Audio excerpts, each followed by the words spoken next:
모세가 하나님의 이름으로 바로에게 나아가서 담대하게 외칩니다. 내 백성을 보내라. 너희 백성을 보낼 수 없노라. 바로는 그 말에 완강하며 교만하게 거부합니다. 하나님을 대적했던 바로였지만 바로가 오늘 중요한 질문을 하나 합니다. 하나님이 누구이냐? 여호와가 누구이기에 내가 너희 백성을 보내야만 하는가?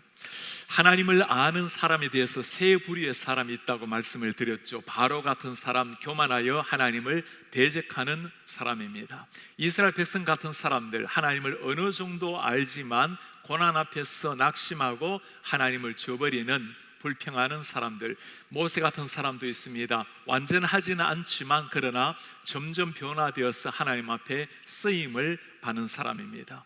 하나님 앞에 쓰임 받는 사람 어떤 사람일까요? 하나님이 누구신지 아는 사람, 하나님을 깊이 알기에 하나님을 사랑하고 하나님을 신뢰하는 사람, 이런 사람을 통해서 하나님의 생명의 역사를 이루어 가십니다.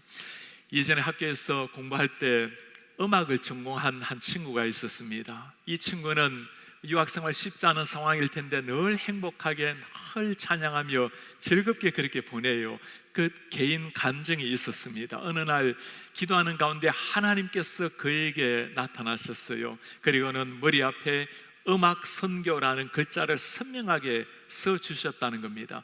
하나님을 만난 체험, 나의 하나님으로 만난 흔적이 있기에 그것 가지고 일생을 하나님의 나라 영광을 찬양하며 보낸 하나님의 사명자가 되었습니다.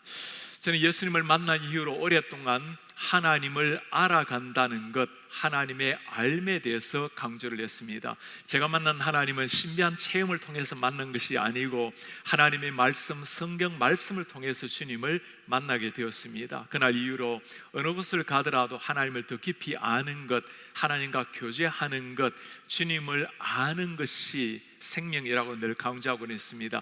그날 이후로 늘 강조하는 한 문구가 있습니다. 하나님을 아는 만큼 하나님과 이웃을 사랑하게 된다는 것, 하나님을 사랑하는 만큼 순종하게 되고 하나님의 성품을 닮아 간다라는 사실입니다. 하나님을 아는 만큼 사랑하게 되죠. 사랑하는 만큼 우리는 주님의 말씀에 순종하고 그분을 사랑하기에 주의 영이 우리 속에 충만하게 주인으로 임할 수 있도록 내 자신의 성품을 주님의 성품으로 바꾸어 간다라는 말씀입니다. 우리 성도님들, 우리 모두가 주의 은혜로 구원을 얻었지만 하나님을 알아가는 일은 매일 조금씩 더 깊이 동행하고 교제하는 일입니다. 천국 가게 되면 그날은 주님을 얼굴 맞대고 눈으로 함께 볼 날이 올 것입니다. 땅 위에서도 주님과 깊이 영적 교제가 일어난다면, 주님을 깊이 알아간다면 매일 그 사랑하는 주님과 함께 걸어가는 기쁨과 감격의 삶이 가능한 겁니다. 여호와란 누구인가? 여호와 누구인가? 오늘 말씀에서는 하나님께서 자기 자신이 누구인지를 보여주는 말씀입니다. 바로왕에게 나타나신 하나님, 모세에게 나타나신 하나님, 이스라엘 백성들에게 당신을 드러내신 하나님, 조금씩 다른 모습의 하나님을 나타내고 계십니다. 먼저 바로에게 나타나신 하나님, 바로에게는 강한 손으로, 심판자의 무서운 손으로 나타나신 하나님이셨습니다. 1절에 여호와께서 모세에게 말씀하시죠. 이제 내가 바로에게 하는 일을 네가 보리라. 강한 손으로 말미암아 바로가 그들을 보내리라. 강한 손으로 말미암아 바로가 그들을 그의 땅에서 쫓아내리라.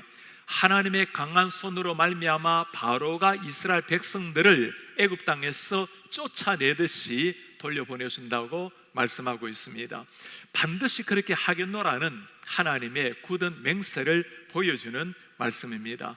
하나님의 강한 손, 이 강한 손에는 두 가지의 의미가 있습니다. 하나는 하나님께서 우리를 심판하시는 무서운 하나님을 보여주는 말씀입니다. 오늘 6장이 지나고 7장에 들어가게 되면 하나님의 심판이 구체적으로 시작이 됩니다. 먼저 나일강이 피로 변하는 심판, 그리고 마지막에 어떤 심판이었습니까? 애굽의 모든 장자를 다 죽이는 심판, 바로 왕의 장자까지 죽임을 당하는 심판이었습니다. 하나님의 강한 손, 그 무서운 심판이 내 가슴 속에 새겨져야 우리에게는 긴급함이라는 게 다가옵니다. 하나님의 심판이 곧바로 놓였으니 긴급한 마음, 여러분 긴급한 마음이 들면 무슨 생각이 들까요? 혹시라도 우리 가족 가운데 하나님의 강한 손 심판의 대상이 누가 되고 있지는 않는가? 우리 자녀들 가운데 믿음에서 떨어져 나가서 하나님의 강한 손 심판의 대상이 누가 있지는 아니한가? 그때 자녀를 향한 긴급한 기도, 가족을 향한 간절한 기도가 나오게 되는 겁니다.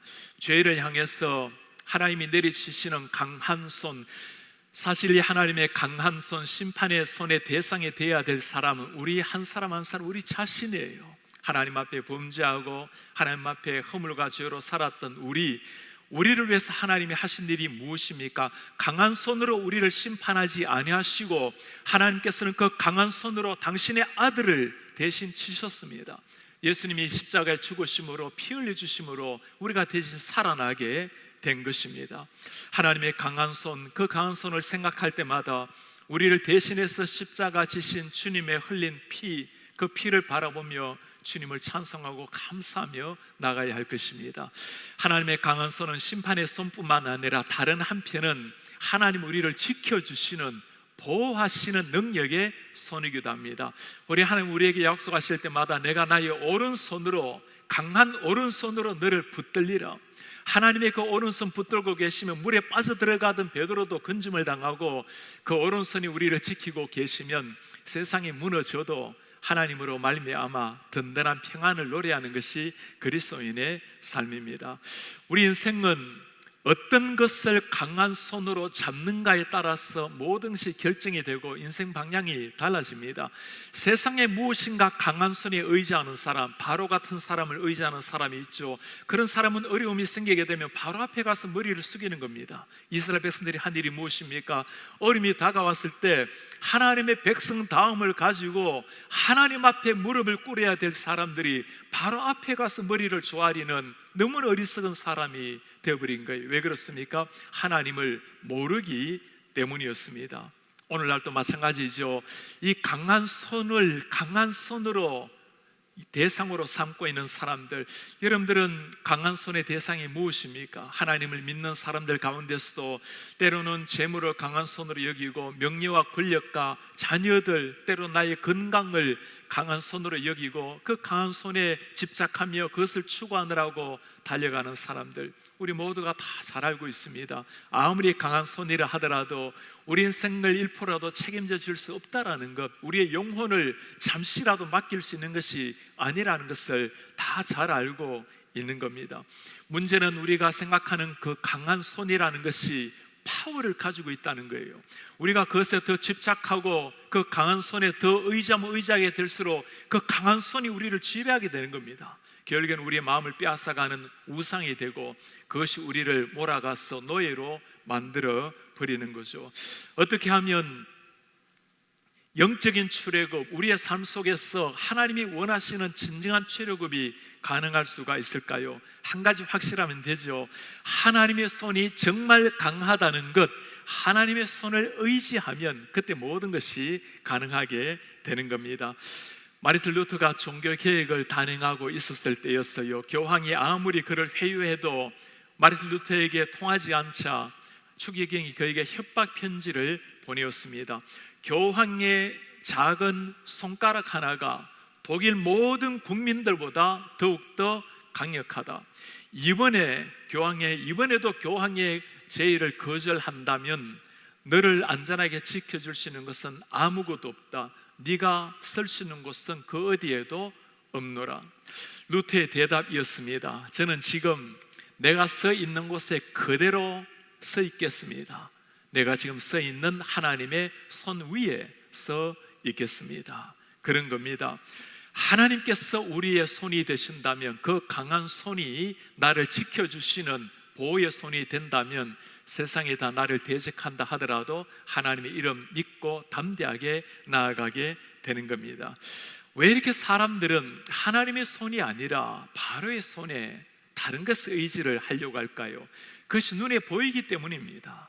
당장의 내 삶을 유익하게 해주고 당장의 내 삶을 책임져 질 것처럼 보이기 때문이에요. 그러나 그런 것이 아니죠. 바로가 이스라엘 백성들 잠시간에 그들의 고역을 줄여줄지는 모르지만 바로에게 이스라엘 백성들이 그들의 영혼을 책임질 수 없다라는 것 잘 알고 있는 겁니다. 어떻게 하면 하나님께 정말 의지하고 하나님을 순종하며 경배할 수가 있을까요? 그 하나님 깊이 알아가는 겁니다. 하나님을 아는 것처럼 사랑하게 되고 사랑할 때 경배가 나오고 순종이 나오고 내 인생을 바꾸는 성품이 변화가 일어나는 겁니다. 그 하나님 어떤 분이십니까? 두 번째는 하나님께서 모세에게 당신의 자신을 나타내십니다. 하나님 여호와의 이름으로 모세에게 나타나셨습니다. 하나님의 이름 가운데 여호와의 이름 2, 3절 보실래요? 모세에게 말씀합니다. 나는 여호와라. 내가 아브라함, 이삭, 야곱에게 전능의 하나님으로 나타났으나 나의 이름을 여호와로는 그들에게 알리지 아니하였고, 하나님의 이름을 두 가지로 말씀을 하고 있죠. 전능의 하나님과 여호와 하나님입니다. 전능의 하나님은 히브리어로 엘샤다이라는 단어를 사용합니다. 능력의 하나님, 권능의 하나님이란 의미입니다. 천지를 창조하신 창조주 하나님을 말씀할 때 우리에게 능력의 하나님을 보여줄 때 쓰는 단어가 엘샤다이라는 단어입니다. 엘샤다이, 전능의 하나님. 그런가 하면 여호와 하나님, 여호와란 말은 우리 가까이 오셔서 우리의 소리를 들으시고 우리가 약속을 하시고 약속을 이루시는 하나님, 약속을 성취하시는 하나님, 저 멀리 존재하시는 권능의 하나님일 뿐만 아니라 그 하나님이 내 가까이 오셔서 친근한 하나님이 되었다라는 것, 그걸 두고 여호와 하나님이라고 부릅니다. 오늘 말씀은 조금 모세가 이상하게 하는 말이 있죠.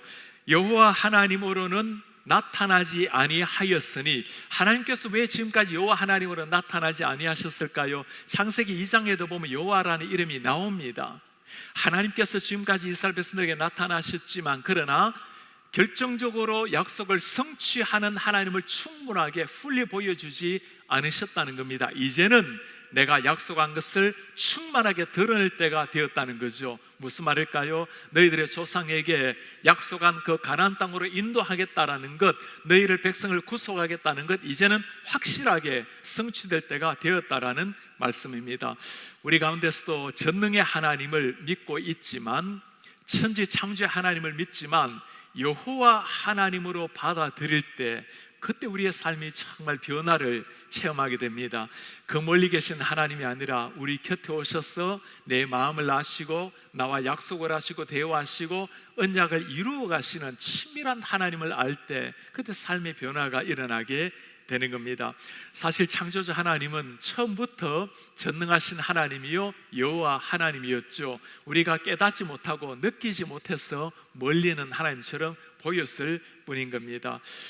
유학을 와서 공부하시는 분들이라면 아마 대부분 공감하는 것이 한 가지가 있습니다. 공부를 하다 보면 미국 학생들보다 한국 학생들이 훨씬 더 열심히 공부를 해요. 도서관 새벽에 갔다가 문 닫을 때 나오는 학생들의 대부분이 한국 학생들입니다. 수업 시간에 들어가게 되면 이 한국 학생들이 마음껏 토론하기가 어려워요.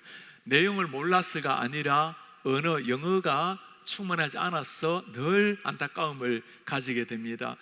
우리 미국에서 이민하시는 성도님들 살아가면서 언어의 한계 때문에 답답함을 느낀 분들 어디 한두 분이겠습니까? 영어가 충분하지 않아서 답답하고 때로는 참 아픈 마음, 아픈 그런 흔적도 가진 분들도 많이 계실 겁니다.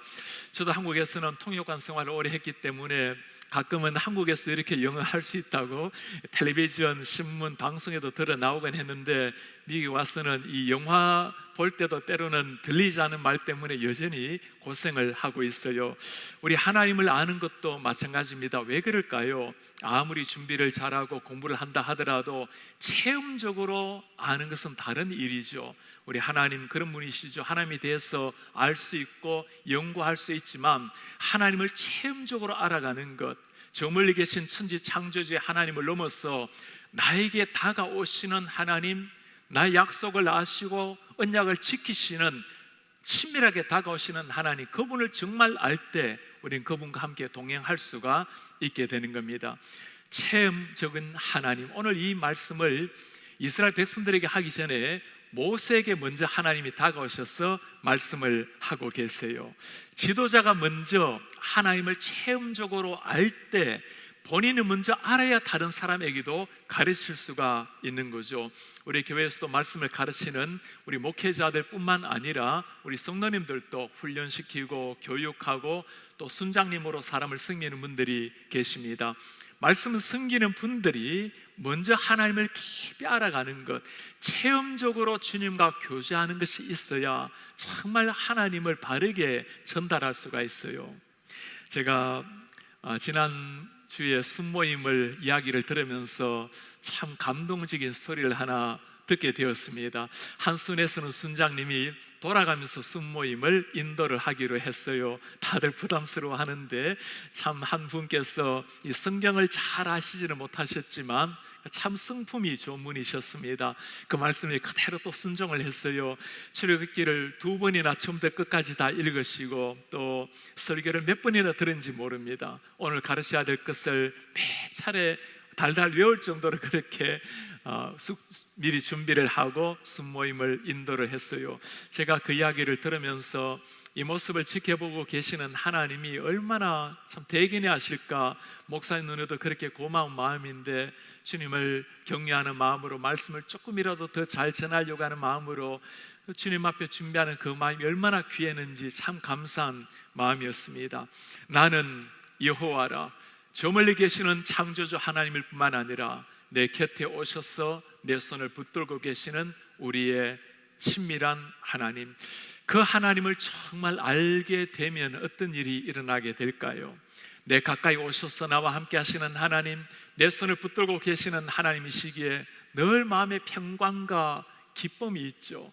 그분이 나와 동행한다라는 사실을 가슴에 새기게 되면 세상이 달라진다 해도, 세상이 대적한다 해도 하나님 한 분이 있기 때문에 당당함이 그때 있게 되는 겁니다. 그때 나오는 것이 진정한 복음 전파입니다. 이 주님, 이 좋으신 주님을 누군가에게 전해야 되겠죠. 그때 나오는 것이 또한 하나님을 진심으로 예배하는, 경배하는 삶입니다. 출애굽의 진정한 목적이 어디에 있습니까?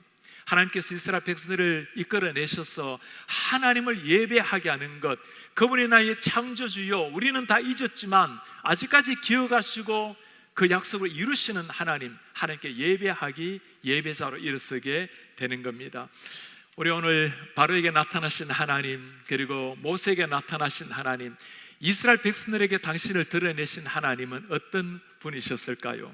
이스라엘 백성들에게는 약속의 성취자로 하나님이 친히 나타나셨습니다. 약속을 하실 뿐만 아니라 약속을 이루시는 성취자로 나타나신 주님, 하나님이 모세에게 말씀을 해요. 내가 너희의 조상에게 약속한 것을 이제는 지키겠다. 이스라엘 백성들의 신음소리를 듣고 그들에게 한 약속을 내가 기억하노라. 사실 하나님께서 오늘 굉장히 세심하게 다 설명을 하고 계시는데 주님 그렇게 설명할 필요가 없는 거죠. 그냥 나는 여호와라면 끝나는데 하나님께서 친밀하게 우리를 위해서 세심하게 다 설명을 해 주십니다. 6절에서 8절을 보면 하나님께서 행하실 일을 7가지로 설명을 해요. I will, 내가 반드시 하겠다고 하나님이 선언을 하십니다. 내가 너희를 애굽의 무거운 짐에서 빼내리라, 구원하시겠다는 거죠. 그대로 너희에게서 건지리라. 내가 너희를 속량하겠다, 구원하겠다. 내가 너희를 백성으로, 내 백성으로 삼고 너희의 하나님이 되리라. 맹세한 땅으로 인도하리라, 땅을 주리라. 핵심되는 내용 3가지를 말씀합니다. 내가 너희를 속량, 구원하겠다. 내가 너희를 백성으로 삼겠다. 약속한 땅을 너희들에게 주겠다. 너무나 아름다운 약속이지만 사실 지금 이스라엘 백성들의 상황을 보면 어느 것 하나 이루어지기 쉬운 상황이 아니었습니다. 지금 그들의 모습이 어떻습니까?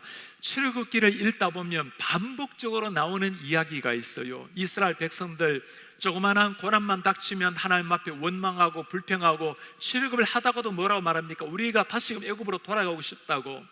바로는 끊임없이 그들을 막고 방해하고 나가지 못하도록 허락을 해놓고도 다시금 못 나가게 만들고 결국에는 그들을 추격해왔던 바로왕 모세는 어떠합니까?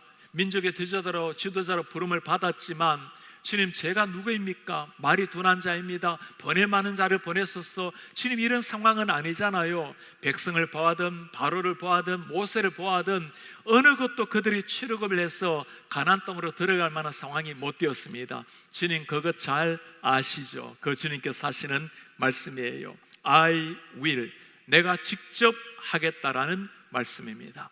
약속을 했고 이제는 약속을 지키는 여호와, 나는 여호와라고 말씀을 하고 계시는 겁니다.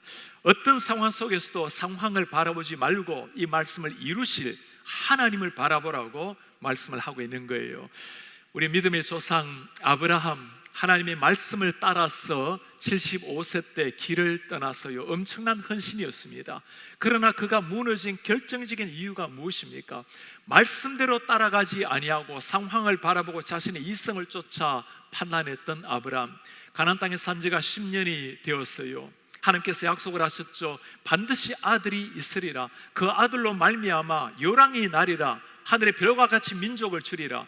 이제는 나이가 들어가고 10년토록 기미는 보이지 아니하고 이제 마음이 점점 초조해져 가기 시작합니다. 마음이 초조해지자 하나님의 약속이 들리지 아니하고 상황이 크게 눈에 보이기 시작합니다. 하갈을 취했죠. 이스마엘을 낳았습니다.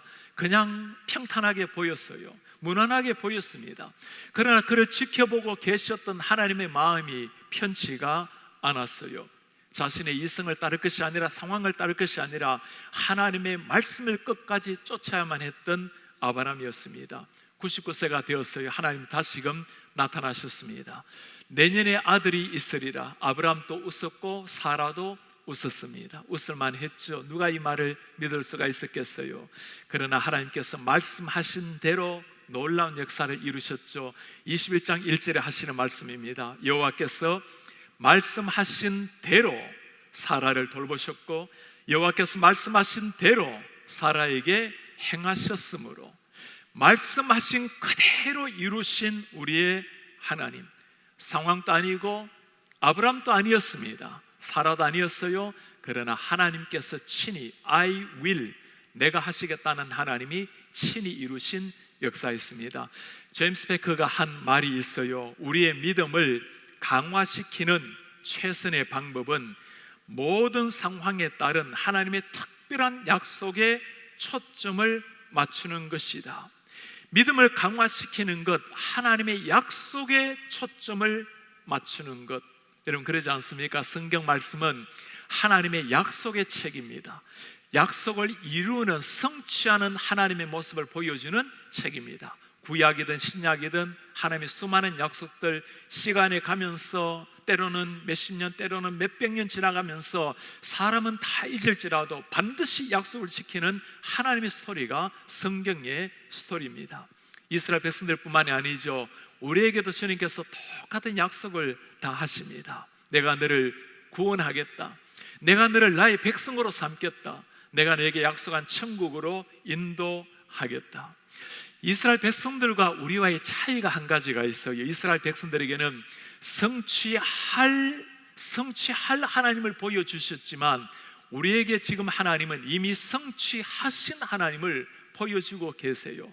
우리에게 찾아서 이미 성취하신 우리 하나님, 어떤 하나님이십니까? 모세를 통해서 이스라엘을 출애굽시키신 하나님, 그 하나님은 당신의 아들 예수님을 보내셔서 죄악과 허물진 땅에서 우리를 출애굽시키신, 구원하신 하나님이십니다. 하나님과 원수된 우리에게 찾아오셔서 우리를 아들, 딸로 삼아주신 하나님, 우리를 천국으로 이끄시기 원하셨던 하나님. 누가 천국으로 갈 준비가 자격이 되어 있는 사람입니까?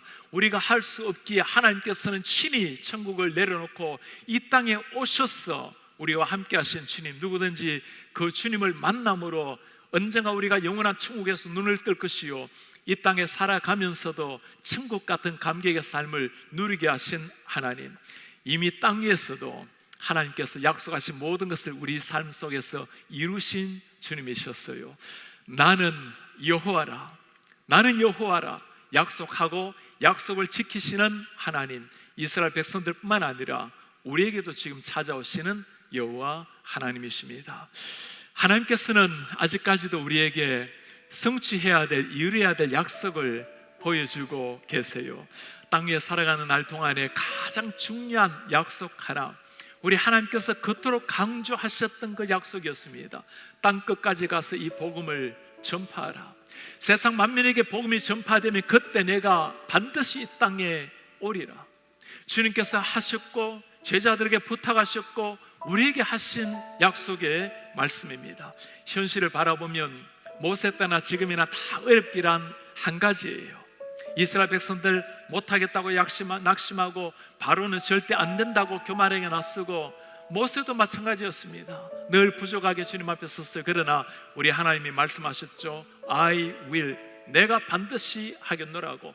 오늘날 우리 세상을 바라보면 비싼 세상 아닙니까? 주님 오늘날 이 세상을 보세요. 청교도라는 이름을 가지고는 있지만 청교도인들이 믿었던 하나님의 생명을 걸고 고수했던 신앙은 사라지고 있는 시대입니다. 대통령 취임식 때 목사라는 이름으로 강단에 섰지만 예수 이름으로 기도하지 못하고 다양한 신앙의 이름으로 기도하고 내려오는 이런 시대, 우리 하나님께서 말씀을 하세요. 나도 안다. 그러니 I will, 내가 친히 이루겠노라고. 너는 이 시대 가운데 일을 약속하고 행하시는 나를 바라보라고. 주님, 제 모습을 알지 않습니까? 저는 너무나 연약한 사람입니다. 모세가 했던 고백이었어요. 주님 말씀하십니다. 나도 알고 있노라고. I will, 그러니 네가 아니라 내가 친히 일을 행하노라고. 그러니 나를 믿는 믿음으로 그 믿음 하나 가지고 순종하며 뛰어들라고 주님이 말씀하십니다.